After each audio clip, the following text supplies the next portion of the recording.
Hello students, कैसे हैं आप लोग। हाजिर हूं मैं आपके सामने लिपिड पार्ट थर्ड लेकर।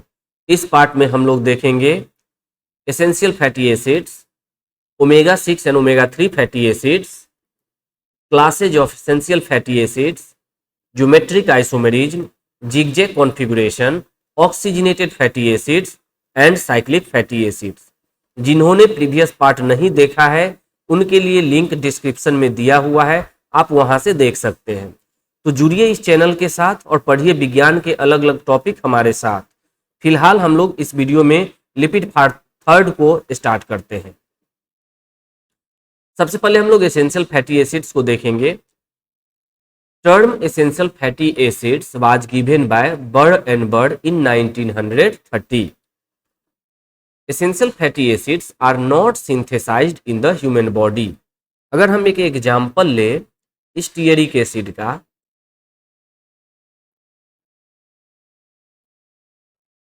ये एक 18 कार्बन कंपाउंड होता है और ये इसके 9 एवं 10 पोजीशन पर अगर हम एक डबल बॉन्ड को इंसर्ट करते हैं तो ये ओलेइक एसिड में कन्वर्ट हो जाता है। ह्यूमन बॉडी में ये ओलेइक एसिड सिंथेसाइज हो जाता है कुछ हद तक, लेकिन जैसे जैसे हम ओलेइक एसिड से ऊपर बढ़ते हैं, जैसे कि लिनोलेनिक एसिड की बात करें, लिनोलेइक एसिड की बात करें या अरैकिडोनिक एसिड की बात करें, तो जैसे जैसे हम ओलेइक एसिड से ऊपर बढ़ते हैं तो इनका सिंथेसाइज ह्यूमन बॉडी में नहीं होता है और इस कारण से इन सारे एसेंशियल फैटी एसिड को हमको बाहर से लेना पड़ता है डाइट के रूप में, क्योंकि ये नॉर्मल सेल फंक्शनिंग के लिए बहुत ही ज़्यादा आवश्यक हो जाता है। खास करके जैसे स्किन सेल्स या टिश्यूज होते हैं, इनके काम करने के लिए ये एसेंशियल फैटी एसिड बहुत ज़्यादा जरूरी हो जाता है, इसलिए इसको हमको बाहर से डाइट में सप्लीमेंट के रूप में लेना पड़ता है। तो हम कह सकते हैं कि एसेंशियल फैटी एसिड्स वैसे फैटी एसिड्स हैं जो ह्यूमन बॉडी में सिंथेसाइज नहीं हो सकता है, लेकिन नॉर्मल सेल फंक्शनिंग के लिए वो बहुत आवश्यक है और जिसको हमें डाइट में सप्लीमेंट के रूप में लेना पड़ता है बाहर से। वैसे फैटी एसिड्स को एसेंशियल फैटी एसिड्स कहते हैं। एसेंशियल फैटी एसिड्स के दो क्लासेज हैं, omega 6 fatty acids and omega 3 fatty acids. इसके बारे में हम थोड़ा डिटेल में चर्चा करेंगे अगले स्लाइड में। तो अगले स्लाइड में हम लोग चलते हैं। Omega 6 fatty acid and omega 3 fatty acids. सबसे पहले हम ओमेगा 6 फैटी एसिड की बात करते हैं। अगर ओमेगा 6 फैटी एसिड की बात करें तो ये एक एसेंशियल फैटी एसिड्स है, जैसा कि प्रीवियस स्लाइड में हमने बात किया था, और ये first double bond occur on carbon number 6 from its methyl and. Omega 6 fatty acid में जो डबल बॉन्ड होता है, जो पहला डबल बॉन्ड होता है, वो अगर हम मिथाइल एंड से काउंट करें तो कार्बन नंबर 6 पर प्रेजेंट होता है और इसीलिए इसको ओमेगा 6 फैटी एसिड्स कहा जाता है। इसको हम एक एग्जाम्पल के द्वारा देख सकते हैं। यहाँ आप देख रहे हैं लिनोलेइक एसिड का एग्जाम्पल है। अगर हम इसका नेमिंग करेंगे तो कार्बन संख्या 1, और चूंकि यहाँ 7 कार्बन है तो 7 और 1 ये लास्ट कार्बन 8 हो जाएगा, और ये 9 कार्बन, यहाँ 10 कार्बन, 11, 12, 13, और चूंकि यहाँ 4 कार्बन आप देख रहे हैं तो 13 एंड 4 17 कार्बन, और ये 18 कार्बन। तो हम देख रहे हैं कि जो ये लिनोलेइक एसिड है 18 कार्बन कंपाउंड है, और इसके अगर हम मिथाइल एंड की बात करें, यहाँ 2 एंड होता है। देखिए, एक मिथाइल एंड हो गया और ये एक कार्बोक्सिलिक एंड है। तो हमें क्या काउंट करना है, मिथाइल एंड से कार्बन नंबर कितना पर डबल बॉन्ड प्रेजेंट होता है। तो अगर हम काउंट करेंगे तो इधर से अगर काउंट करेंगे तो कार्बन नंबर 1, इसके बाद यहाँ पर 4 कार्बन है तो 4 और 1 5, और ये 1 6। तो आप देख रहे हैं कि छठा कार्बन पर अगर मिथाइल एंड से बात करें, हम स्टार्ट करें काउंटिंग करना, तो छठे नंबर कार्बन पर ये डबल बॉन्ड प्रेजेंट होता है और इसीलिए ऐसे फैटी एसिड्स को ओमेगा 6 फैटी एसिड्स कहा जाता है। इनको N6 फैटी एसिड भी कहा जाता है, ओमेगा 6 फैटी एसिड्स को। अब हम ओमेगा 3 फैटी एसिड्स को अगर समझने की कोशिश करें तो ओमेगा 3 फैटी एसिड्स भी एसेंशियल फैटी एसिड्स होता है, और इसमें जो फर्स्ट डबल बॉन्ड प्रेजेंट होता है वो 3 कार्बन मिथाइल एंड से अगर हम काउंट करना शुरू करें तो तीसरे नंबर कार्बन पर ये ओमेगा 3 फैटी एसिड प्रेजेंट होता है। अगर इसको हम एक एग्जांपल के द्वारा देखना चाहे तो देखिए यहाँ पर लिनोलेनिक एसिड का एग्जांपल है। इसमें अगर हम कार्बन को काउंट करना चाहे तो कार्बन नंबर 1 और ये 7, तो 7 और 8 कार्बन हो गया यहाँ पर, ये 9, यहाँ पर 10, 11, 12, 13, 14, 15, 16, 17 एंड 18। तो हम यहाँ पर देख रहे हैं कि डबल बॉन्ड यहाँ पर 9 नंबर पोजीशन पर प्रेजेंट है, 12 नंबर पोजीशन में प्रेजेंट है, 15 नंबर पोजीशन में प्रेजेंट है, लेकिन हमको काउंट करना किधर से है, मिथाइल एंड से करना है। अगर हम मिथाइल एंड से काउंट करेंगे तो 1 नंबर, 2 नंबर और ये 3 नंबर। तो हम देख रहे हैं कि मिथाइल एंड से काउंट करने पर लिनोलेनिक एसिड में जो पहला डबल बॉन्ड है वो तीसरे नंबर कार्बन पर आता है, और इसीलिए इसको ओमेगा 3 फैटी एसिड्स कहा जाता है।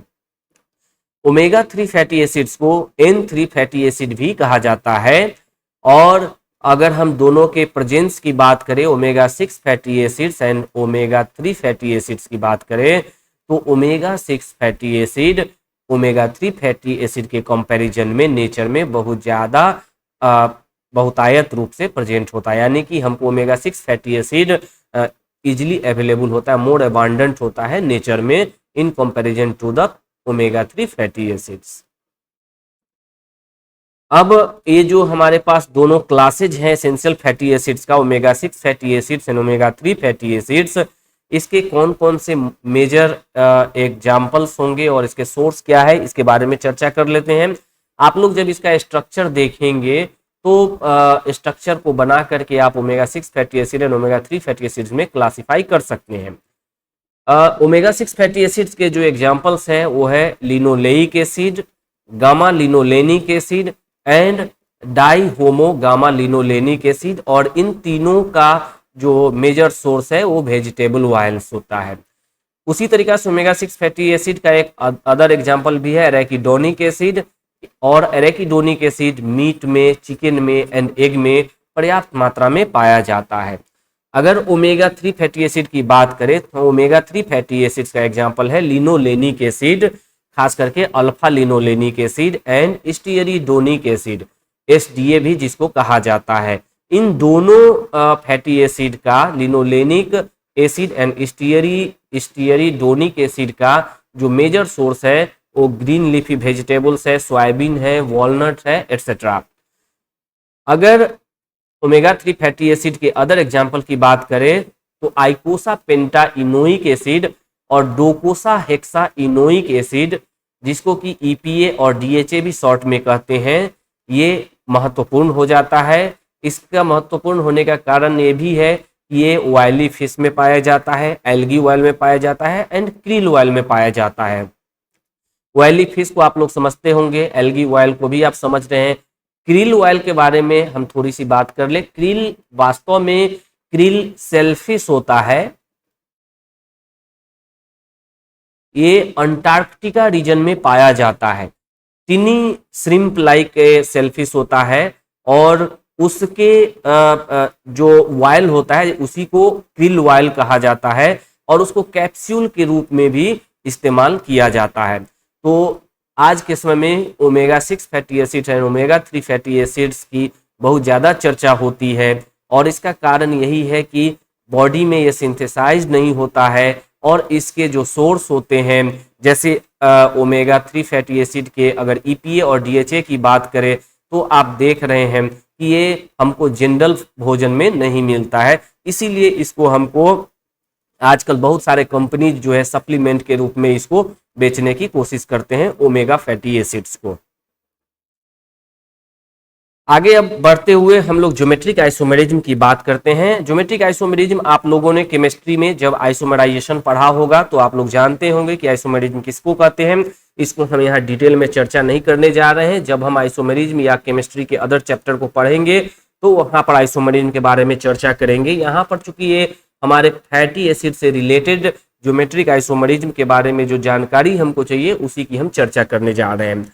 हम सभी जानते हैं कि ज्योमेट्रिक आइसोमेरिज्म में जो ट्रांस आइसोमर्स होता है वो सिस आइसोमर से स्टेबल होता है। जैसा कि आप यहाँ देख रहे हैं, यहाँ दो कंपाउंड है, एक आपका ओलेइक एसिड है और ओलेइक एसिड का ही आइसोमर्स है ये इलाइडिक एसिड।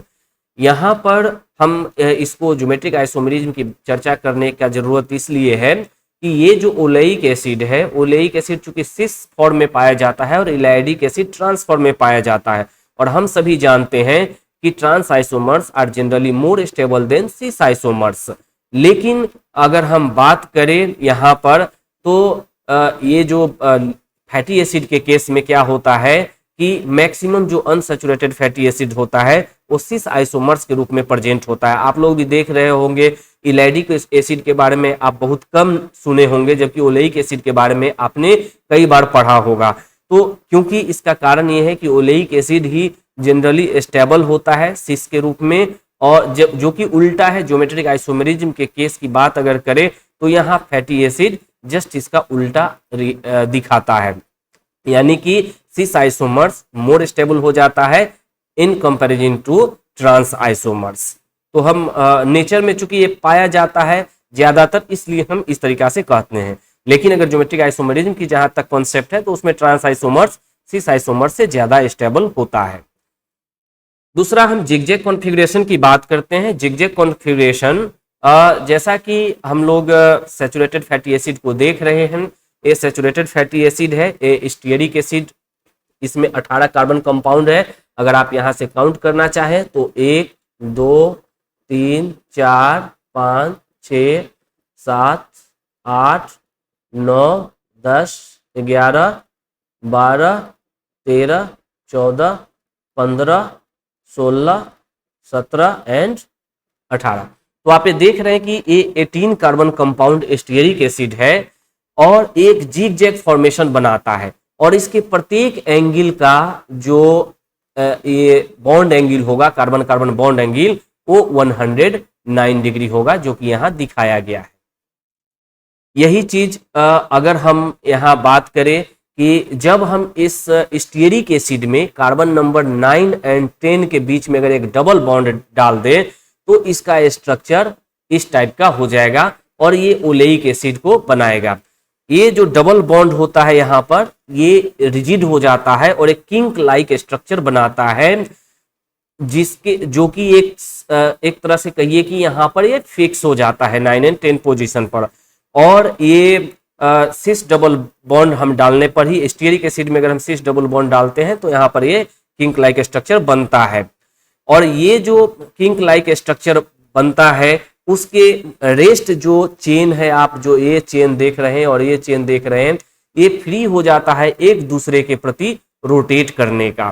तो ये हम देख रहे हैं दो कंडीशन यहाँ देख रहे हैं। जो पहला कंडीशन स्टीयरिक एसिड है जो कि सैचुरेटेड फैटी एसिड्स का एग्जाम्पल है। सैचुरेटेड फैटी एसिड्स में ये जिगजैग कॉन्फ़िगरेशन बनाता है 109 डिग्री के बॉन्ड एंगल के साथ। दूसरा हम देख रहे हैं अनसैचुरेटेड फैटी एसिड का एग्जाम्पल है ओलेइक एसिड, और अगर हम इसके सिस पोजीशन की बात करें, यहाँ पर ये सिस कार्बन 9 एंड 10 पर सिस डबल बॉन्ड अगर एक डाला जाता है स्टीयरिक एसिड में ही अगर डाल के देते हैं तो ये ओलेइक एसिड बनता है। और ओलेइक एसिड एक किंक लाइक स्ट्रक्चर बनाता है और जिसके कारण उसके जो रेस्ट पार्ट होते हैं वो फ्री होते हैं रोटेट करने के लिए कार्बन कार्बन बॉन्ड्स जो है।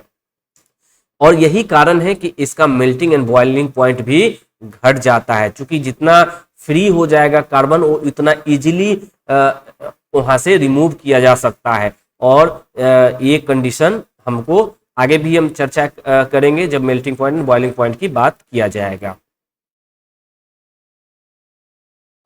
अब हम लोग देखते हैं ऑक्सीजनेटेड या हाइड्रोक्सी फैटी एसिड्स के बारे में चर्चा करते हैं। जैसा कि नाम से स्पष्ट है, हाइड्रोक्सी फैटी एसिड का मतलब ही होगा कि हाइड्रोक्सिल ग्रुप, एक या एक से अधिक हाइड्रोक्सिल ग्रुप अटैच होने को हम ऑक्सीजनेटेड या हाइड्रोक्सी फैटी एसिड्स कहेंगे।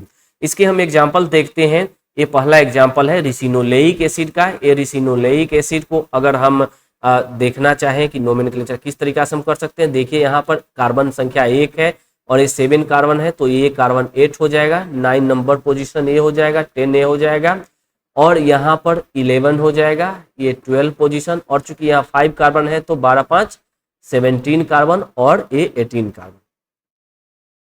तो आप देख रहे हैं कि रिसिनोलेइक एसिड में 18 कार्बन कंपाउंड है, और जब इसका नोमेनक्लेचर होगा तो आप देख रहे हैं कि ये एक हाइड्रोक्सिल ग्रुप 12 नंबर कार्बन पर प्रेजेंट है, और यही कारण है कि इसको ऑक्सीजनेटेड या हाइड्रोक्सी फैटी एसिड कहा जाता है, क्योंकि ये हाइड्रोक्सिल ग्रुप यहाँ पर प्रेजेंट होता है।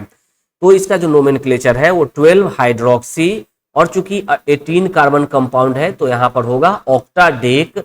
एंड यहाँ पर आप देख रहे हैं कि 9 पोजीशन पर डबल बॉन्ड है, तो 9, और चूंकि सिंगल डबल बॉन्ड है तो इनोइक एसिड इसका नोमेनक्लेचर होगा। उसी चीज को यहाँ दिया गया है कि चूंकि रिसिनोलेइक 18 एसिड जो है 18 कार्बन कंपाउंड होता है, और कार्बन 9 पोजीशन पर एक डबल बॉन्ड प्रेजेंट होता है, हाइड्रोक्सिल ग्रुप कार्बन 12 पोजीशन पर प्रेजेंट होता है, और ये कैस्टर ऑयल में प्रेजेंट होता है। रिसिनोलेइक आप लोग जानते होंगे कि जो कैस्टर का साइंटिफिक नेम होता है रिसिनस जीनस से ही स्टार्ट होता है, इसीलिए आप इस तरीका से याद कर सकते हैं कि कैस्टर का अगर आपको साइंटिफिक नाम याद है तो रिसिनस से ही रिसिनोलेइक एसिड बना है, तो कैस्टर ऑयल में रिसिनोलेइक एसिड पाया जाता है। इस चीज को आप याद रख सकते हैं आसानी से। दूसरा एग्जाम्पल जो ऑक्सीजनेटेड और हाइड्रोक्सी फैटी एसिड्स का है वो सेरिब्रोनिक एसिड है। आप यहाँ पर देख रहे हैं एक 24 कार्बन कंपाउंड है, 24 कार्बन कंपाउंड आप गिन कर देख लें, कार्बन 1 और एक कार्बन नंबर 2, 21 कार्बन यहाँ आप देख रहे हैं, तो 2 और 21 यहाँ कर दे तो यहाँ हो जाएगा लास्ट कार्बन 23, और ये कार्बन हो जाएगा 24। तो यहाँ पर जो है कार्बन 2 के साथ हाइड्रोक्सिल ग्रुप जुड़ा हुआ है, तो इसका जो नोमेनक्लेचर हो जाएगा 2 हाइड्रोक्सी।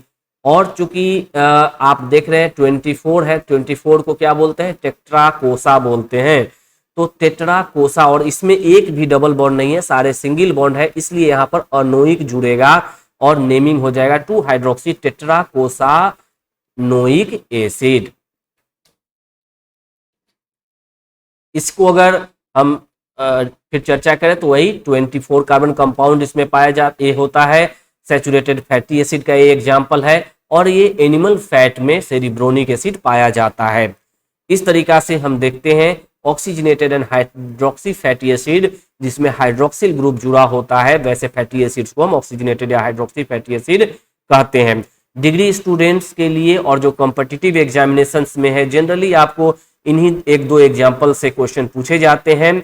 वैसे और भी इसके एग्जाम्पल्स होते हैं ऑक्सीजनेटेड और हाइड्रोक्सी फैटी एसिड्स के। अगर आप लोगों को और भी एग्जाम्पल्स देखने हो तो गूगल में आप ऑक्सीजनेटेड या हाइड्रोक्सी फैटी एसिड्स के एग्जाम्पल सर्च करके देख सकते हैं। लेकिन यहाँ पर जो कोर्स कंटेंट की बात करें तो जो डिग्री स्टूडेंट्स हैं चाहे वो एग्रीकल्चर या हॉर्टिकल्चर के हो तो उनको ये 2 कम से कम एग्जाम्पल याद रखना चाहिए। वैसे भी ये दोनों खास करके रिसिनोलोइक एसिड कैस्टर ऑयल में पाया जाता है, और कैस्टर तो हॉर्टिकल्चर एंड एग्रीकल्चर या आप दूसरे शब्दों में बॉटनी की बात करिए या बायोलॉजी की बात करिए उसका पार्ट ही होता है, तो आपको कैस्टर के बारे में बहुत जगह पढ़ने को मिलता है, इसलिए रिसिनोलोइक एसिड इंपॉर्टेंट हो जाता है। अब आगे हम साइक्लिक फैटी एसिड की बात करते हैं। जैसा कि नाम से स्पष्ट है कि वैसे फैटी एसिड्स को साइक्लिक फैटी एसिड्स कहेंगे जिसमें साइक्लिक ग्रुप पाया जाएगा या साइक्लो प्रोपाइल ग्रुप पाया जाएगा। एक साइक्लिक ग्रुप पाया जा सकता है, एक से अधिक साइक्लिक ग्रुप भी पाया जा सकता है। वैसे जो ये साइक्लिक फैटी एसिड होता है मोस्टली रेयर कंडीशन है, ये बहुत कम पाया जाता है फैटी एसिड के केस में, रेयर केस ही इसमें देखने को मिलता है। उसमें कुछ एग्जाम्पल्स हैं जिसको कि हम लोग को कोर्स के अनुसार देखने की जरूरत है। सभी डिग्री स्टूडेंट्स और कॉम्पिटिटिव स्टूडेंट्स को ये 1-2 एग्जाम्पल को समझ लेना चाहिए। अगर आप इसके अलावे भी देखना चाहें तो आप गूगल करके देख सकते हैं। तो अगर यहाँ हम बात करें हाइड्रोकार्पिक एसिड एंड चॉलमुग्रिक एसिड, आप यहाँ देख रहे हैं दोनों, एक है हाइड्रोकार्पिक एसिड एंड दूसरा चॉलमुग्रिक एसिड। ये दोनों एक पौधे से प्राप्त होता है जो कि देखिए यहाँ पर हाइड्रोकार्पस पुर्जिल, ये एक प्लांट है जिससे चॉलमुग्रा ऑयल डिराइव किया जाता है। यानी हाइड्रोकार्पस कुर्जिल से चौलमुगरा वायल मिलता है और चौलमुगरा वायल से ये दोनों फैटी एसिड डिराइव्ड होता है। और ये जो चौलमुगरा वायल है इसका यूज लेप्रोसी के ट्रीटमेंट में किया जाता है। लेप्रोसी के ट्रीटमेंट में चौलमुगरा वायल का यूज काफी अच्छे ढंग से मेडिसिन में हो रहा है। अगर हम इसके नामकरण की बात करें कि किस तरीका से हम इसका नामकरण करें, तो ये जो आप नेमिंग देख रहे हैं इसके ऊपर नहीं जाइए। इसके नेमिंग करने के लिए अलग अलग तरीका अपनाया जाता है। एक तो आपको साइक्लिक ग्रुप है तो साइक्लिक का अलग नेमिंग करना पड़ेगा, और एक आपका ये जो लॉन्ग चेन कार्बन है इसको अलग, हाइड्रोकार्बन जो लॉन्ग चेन है इसका अलग नेमिंग करना पड़ेगा। तो पहले हम इस साइक्लिक का अगर देखें तो साइक्लिक में देखिए क्या है, 5 है, 1 2 3 4 5। इस तरीका से हम देखते हैं कि 5 यानी कि पेंटेन है तो इसको हम क्या लिखेंगे, साइक्लोपेंट कहेंगे। और अगर आप यहां से काउंट करते हैं 1 2 3 4 5 तो आप देख रहे हैं कि 2 पर एक डबल बॉन्ड है तो इसलिए यहां पर 2 इन होगा। और चूंकि एक साइक्लिक ग्रुप जुड़ा हुआ है इसलिए 1 वाइल यहां पर दिया जाता है। ये हमारा साइक्लिक ग्रुप का, और इसका नोमेनक्लेचर हम इससे क्यों कर रहे हैं, क्योंकि ये यहां पर आप देख रहे हैं 12 कार्बन कंपाउंड है, यानी कि इसमें जो कार्बन कंपाउंड है इससे काफी ज्यादा संख्या है, इसलिए ये इसका सब्स्टिट्यूशन हो जाएगा और ये मेन कार्बन चेन हो जाएगा। तो इसीलिए हम इस कार्बन चेन के द्वारा ही नेमिंग करेंगे। अब यहां पर देखिए ये जो 12 कार्बन है, ये 12 कार्बन इस कंपाउंड में आ जाता है, तो यहां पर जो लास्ट कार्बन क्या होगा, वो 11 हो जाएगा। 11 कार्बन होने के कारण, और 11 कार्बन को हम क्या बोलते हैं, अनडेका बोलते हैं, यानी जैसे अनडेका।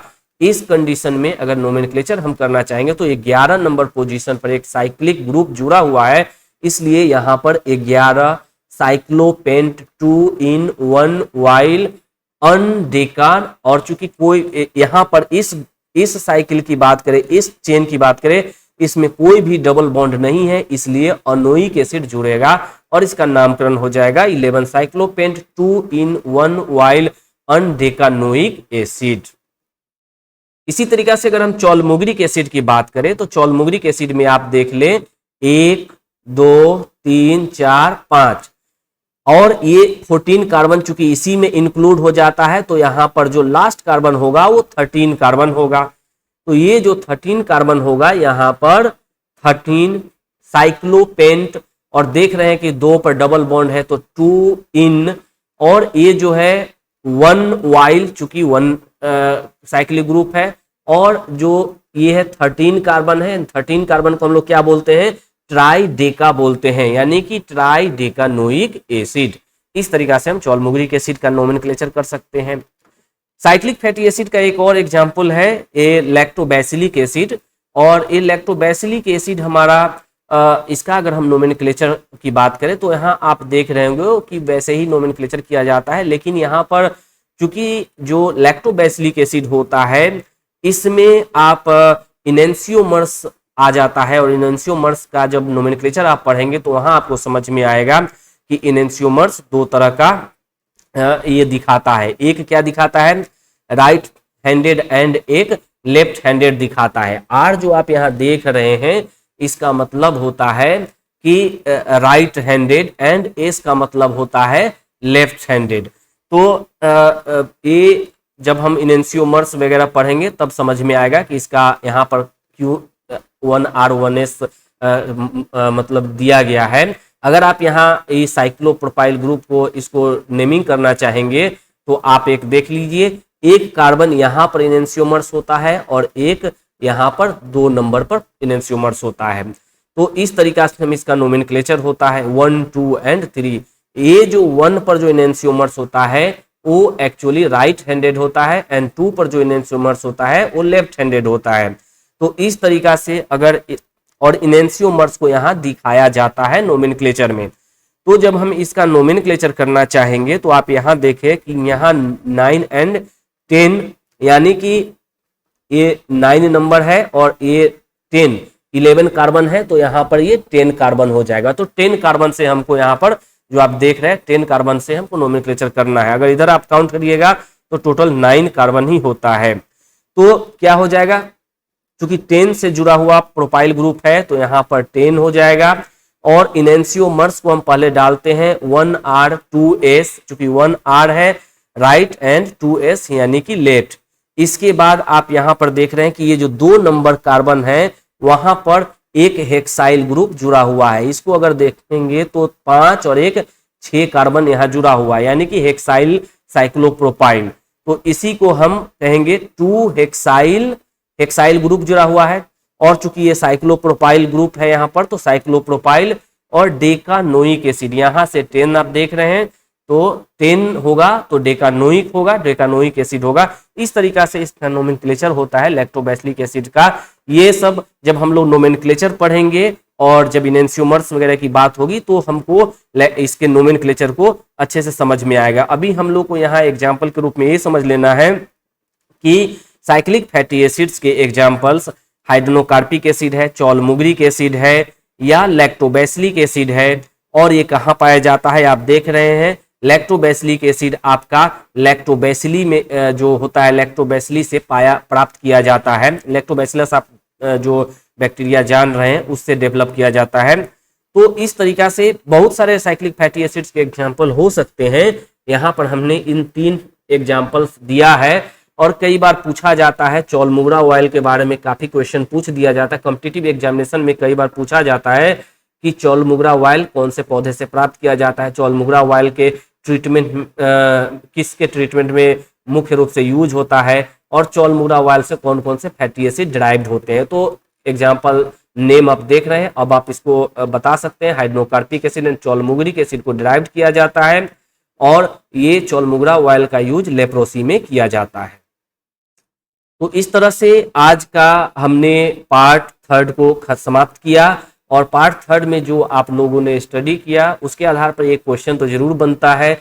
और जैसा कि मैं सारे वीडियो में एक क्वेश्चन आप लोगों के लिए छोड़ कर जाता हूं और आशा करता हूं कि आप लोग कमेंट सेक्शन में उसका आंसर जरूर देंगे। तो आज भी मैं आपके लिए क्वेश्चन आज के पार्ट 3 से लेके आया हूं। वैसे जब हम ऑब्जेक्टिव प्रैक्टिस करेंगे तो उस समय डिटेल में चर्चा करेंगे, डिटेल में ऑब्जेक्टिव की जब लिपिड हमारा कंप्लीट हो जाएगा तब हम उस जगह पर बहुत सारे ऑब्जेक्टिव का प्रैक्टिस करेंगे। लेकिन अभी आपके लिए एक सिंपल सा क्वेश्चन है, हम उम्मीद करेंगे कि आप लोग कमेंट सेक्शन में इसका जवाब जरूर दें। आप लोग के लिए क्वेश्चन ये रहा, example of hydroxy fatty acid is are. Example of hydroxy fatty acid is are, आपके ऑप्शंस हैं oleic acid, cerebronic acid, stearic acid and चौथा ऑप्शन है बोथ 2 and 3। तो आप लोग इसका आंसर दें और जल्दी ही मैं लिपिड के पार्ट 4 को लेकर के आऊंगा। तब तक टेक केयर, थैंक यू।